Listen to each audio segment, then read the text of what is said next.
It's 2 years later.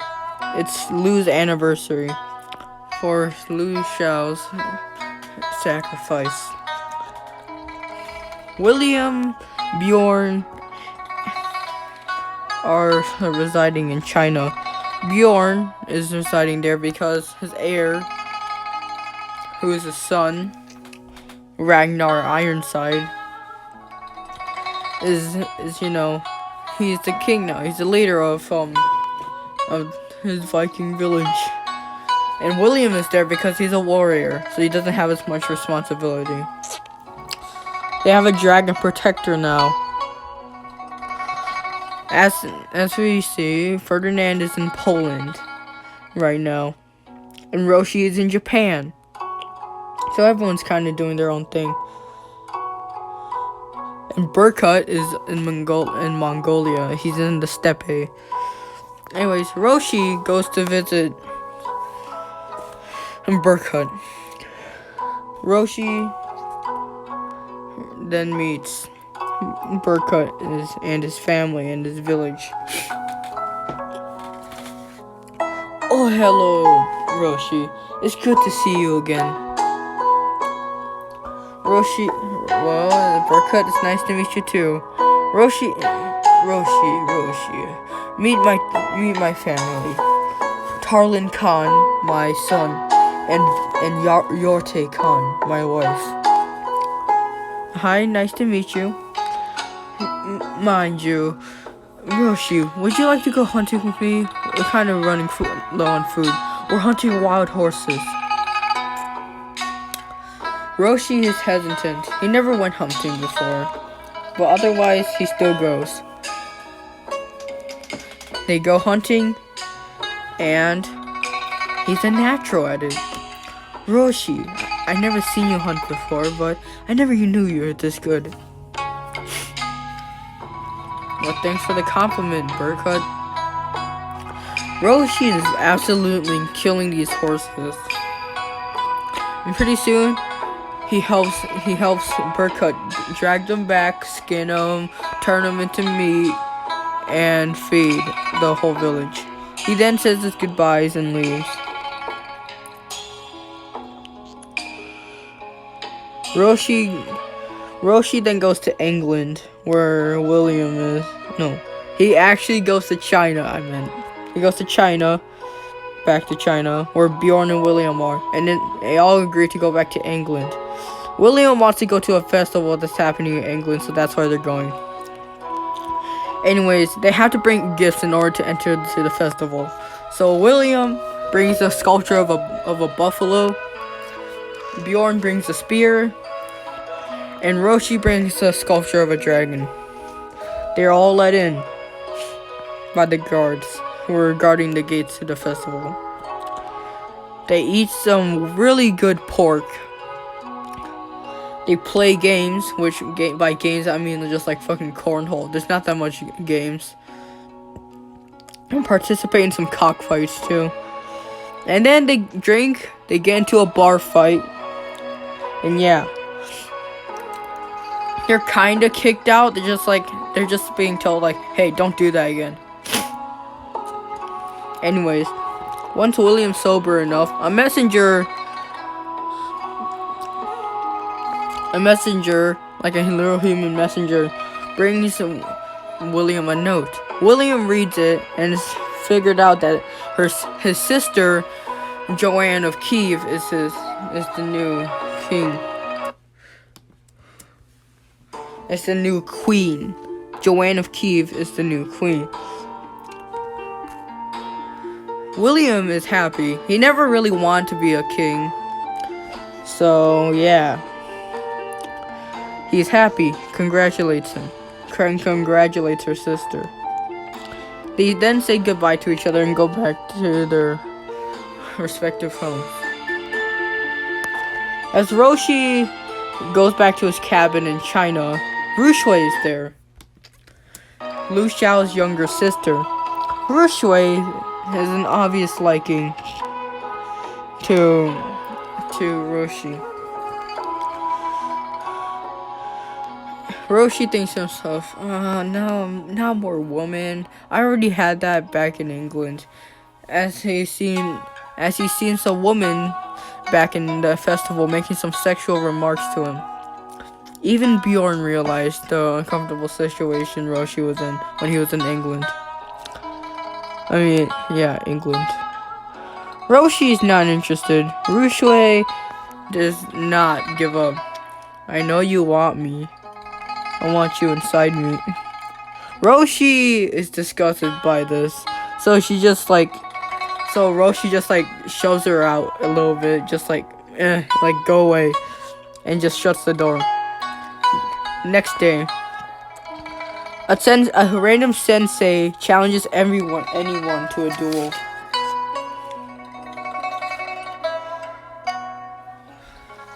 Roshi challenges him, and they duel.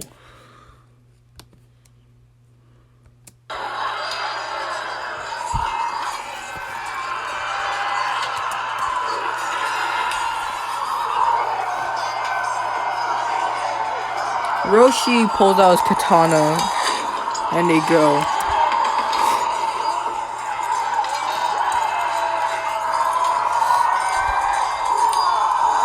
The sensei pulls out his dadao and swings it around. Roshi is a master at swordplay and eventually kills the sensei. And they bury him.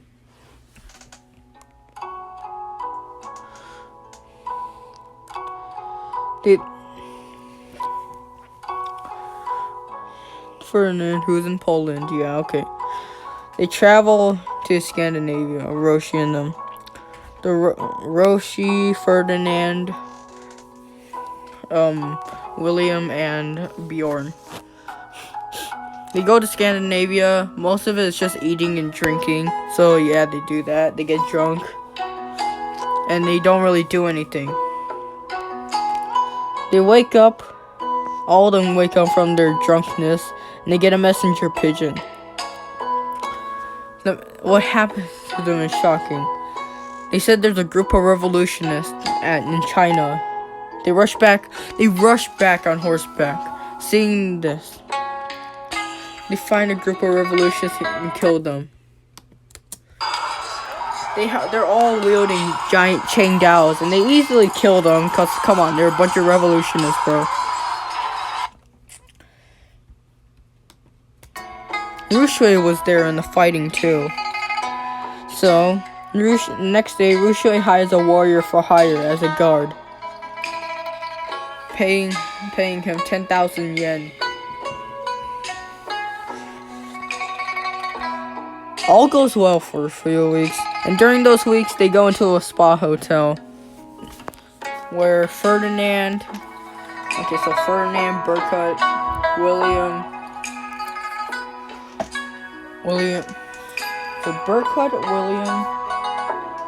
basically everyone goes, including Su Guan and Rushui, and Ferdinand, Burkut, yeah, and the whole gang. Yeah, and they're all split up into rooms. And Rushui is lucky enough to be with Roshi.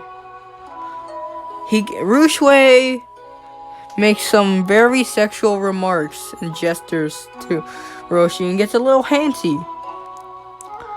But he isn't interested, just pushes her off.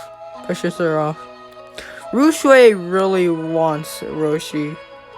He really, really wants. After minutes of begging, Roshi finally gives in, and they fucking, they have sex. You really want me to detail this, bro? Nah, bro. Anyways, after the whole ordeal, they go to sleep. They wake up early. Next day, Roshi is ashamed of himself. He's just had sex with another woman. He have a wife. Did he even pull out in time? Roshi is gonna commit seppuku. He cannot live with the fact that he's just had sex with another woman. So he draws his katana, but instead of committing seppuku, draws it towards Rushui. Why did I even have sex with you? I didn't even want to do this. I'm a married man. Well, Roshi, I just wanted to... No, Rushui. Hell no. Get out. They argue, and then fight, actually. It escalates into a fucking fight. Rushui pulls out a Jian, and both are excellent in swordplay. Everyone wakes up to them fighting, arguing and fighting. And this is a huge fight. Sword clanging, them jumping, rocks and pebbles flying. There's dust and sparks.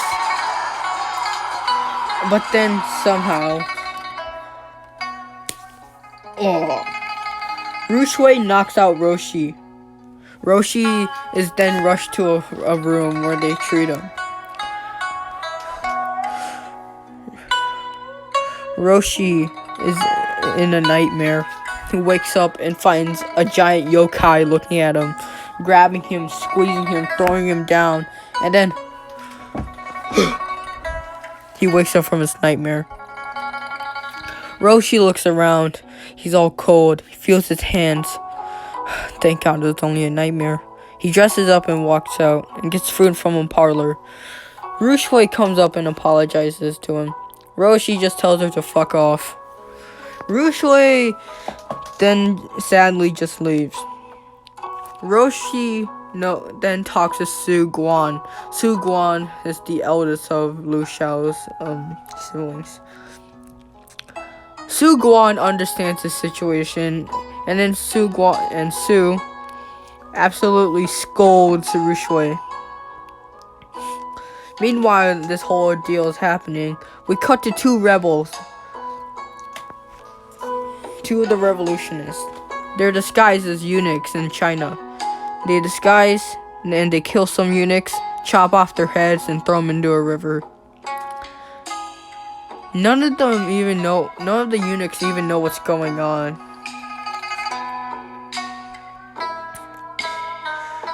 These two rebels have freaking...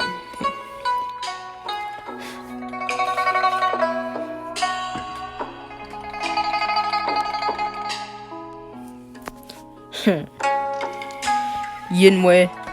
I don't know how they haven't noticed it. Yeah, Shenghui. Perfect duel. Yinwei and Shenghui, both of these two rebels. And they kill every last one. Killing them with a Chang Dao. Both have Chang Daos and they kill them with it. And then the mass murdering stops. Only comes to one last eunuch. This one last eunuch realizes, hey, where'd all my friends go?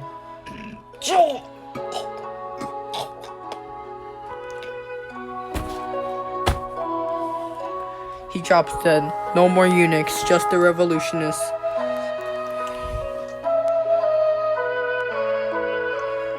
And they go towards the throne area where the Chinese emperor is.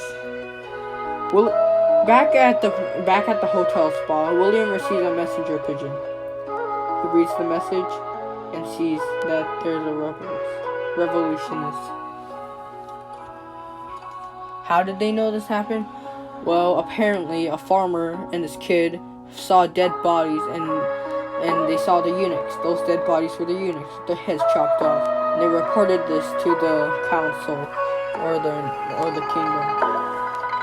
Random farmers. William yells out the news, and they all book out and rush back on horseback. When they get back, they see the kingdom on fire. Su Guan slaps his head. I knew I should have stayed. I could have guarded it. It's not too late. They see the dragon fighting.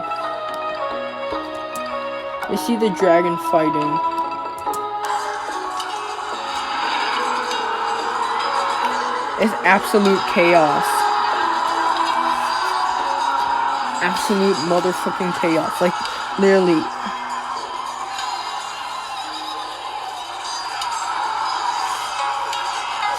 Villagers evacuate, and some are killed. Our heroes fight the revolutionists. Rushui is fighting with her Shuanggu and her Jin, but then sees the warrior for hire. Rushui confronts the warrior for hire, and that warrior for hire was Shang Hui, the revolutionist from before. Why? Why are you doing this? Why, Shang? See, Rushui, I was paid more by someone. A lot more than you were paid for. Su Guan and Rushui are taken hostage, and they're imprisoned. Su Guan gets imprisoned, but Rushui, she's not so lucky. She goes through a thing no woman would ever like to face. She gets raped.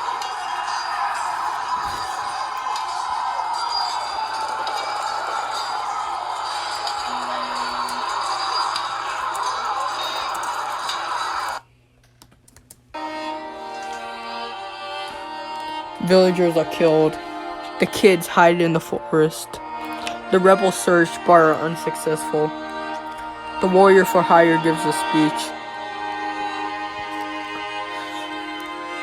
Revolutionists, for years we have faced the tyranny of the Chinese emperor, but now, as I, if you join the army, will give you benefits. We will rise. The yellow sun is above us. The azure sky has fallen. The escaping heroes escape to Mongolia.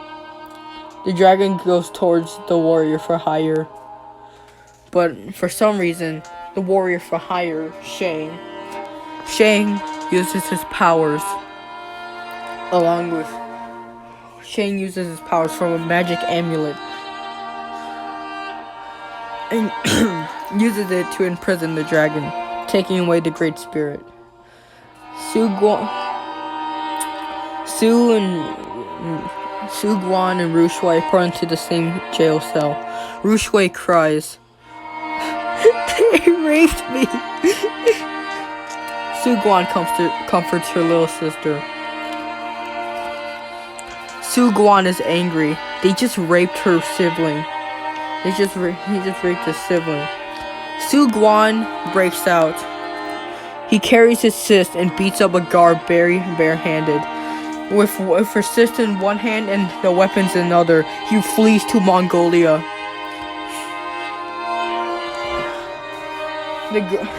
And none of the guards even know.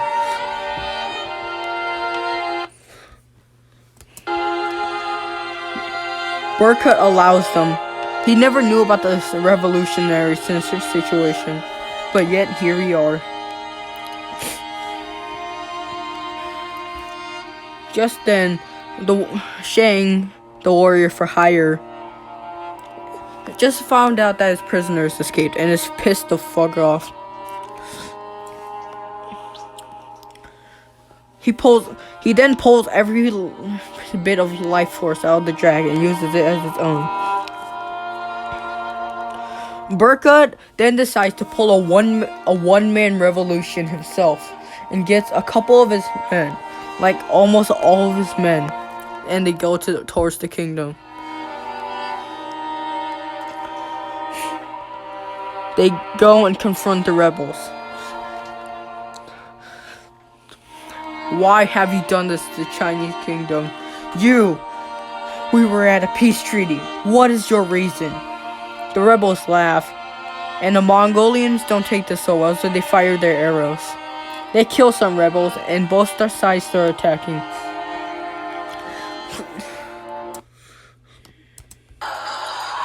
Both sides start attacking each other. Swords clanging, firing arrows, horses. But then all of a sudden, like an angel, Ferdinand arrives. Burkut greets him.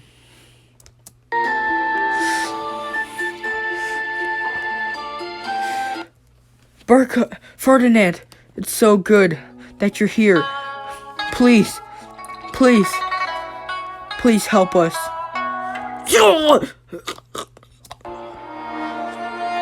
Ferdinand just stabs Berkut with his lance. Ferdinand then kills his other Mongol men as well. The rebels bow, and Ferdinand gives a speech. Welcome, men. I, Ferdinand, will start a new revolution. Our age will rise. I, Ferdinand Nowick, will be your new leader. Equality for all, and the Chinese kingdom will suffer. The news about Berkut's death shocks his wife, Rote Khan. Berkut, my son is too young to be a heir. A funeral for Berkut is held. The protagonists, the remaining heroes, set out to find the villagers. After days and days, they eventually do find the villagers. Some of them in forests, some of them in plains, some of them were even hiding in a fucking cornfield. And they decide, you know what? We're gonna win this city back. We're gonna have equality for all. They train them, and they give them gear they stolen. They find more soldiers, and 6 more nations. Yes, 6 more nations.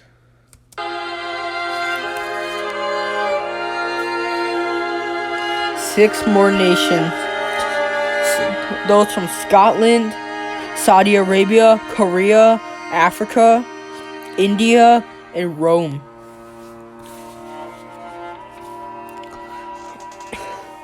They prepare to go to war. But before they do, they say goodbyes. One couple, an interracial couple between a Japanese woman and an Englishman, Henry and Kimi. Tim, I just want to say, if I don't come back, I would always love you. I will and always love you. Your mother loves you too. Tim is obviously distraught. He never wanted it to happen. They march, and they get there. This is the Duranda. They're gonna die trying to liberate China. Both sides say something. Last chance. This is your last chance, Ferdinand. Oh, try me. I have the power. A big epic fight commences.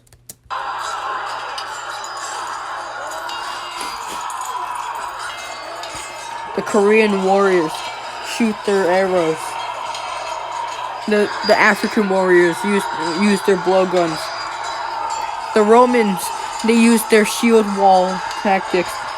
The Scottish, they use their frickin' swords and cut down the first line. The Rajput warriors, they use their chakra and flying discs, and they throw them. Sinbad, who's part of Saudi Arabia, uses his pocket sand and daggers and sabers. Sorry about that. Ferdinand is dominating the other side. He's using his powers to his advantage. But then, out of nowhere, the spirit releases from him. Higher, or Shang, uses his powers, but then gets killed by a rain of arrows from the Korean archers.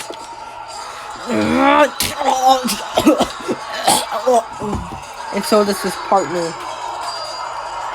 Yinwei and Shankui are both dead. Ferdinand uses his powers and does something unspeakable. He uses the corpses to make a giant version of a golem. Everyone looks in distraught. But Bjorn, who's cutting down men, so is William, and Su Guan, who's using his Guandao to cut down some revolutionists. It's an absolute shit show. Roshi uses Naginata and Katana combo. Ru Shui, who's still fighting but a little injured, uses her Shuanggu to rip up some soldiers. And yeah, everyone is fighting. But then Bjorn, for some reason in hell, finds a weak spot. Hey guys, I think I found a weak spot. One of you guys have to stab the golem. The golem of giant people. They see that purple spot right there, the purple glowing spot. I think that's where it is. Stab it right there. Every soldier hesitates, but then Henry, the husband of Tim, and the husband of Kimi, agrees. Kimi then tells her husband, Henry, "No, don't go. Think of our kids." Husband Henry ignores her. Forget it. I gotta do this. Kimi, take care of the kids. He uses his big sword. Everyone pushes him up. The golem doesn't notice it and stab.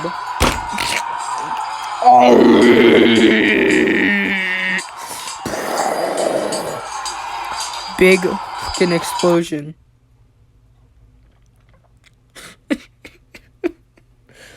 Kimi cries. But then, out of all the green smoke, comes out Henry. Everyone cheers. Yeah! Yeah! They celebrate.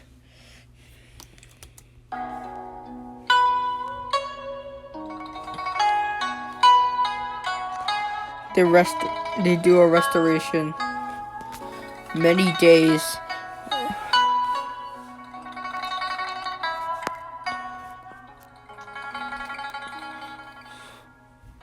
Restoration. Information comes out that Ferdinand was the bad guy all along. He killed in the entirety of fucking Poland. But somehow they restore Poland. Su Guan, Joanne of Kiev, Bjorn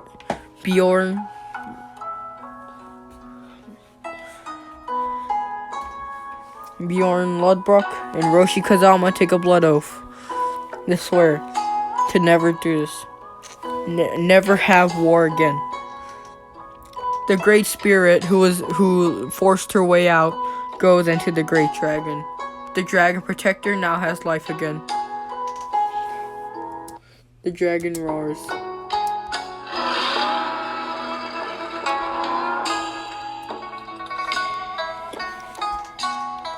Statues are built to honor the dead. Burkut Khan, Lu Shao was already built too.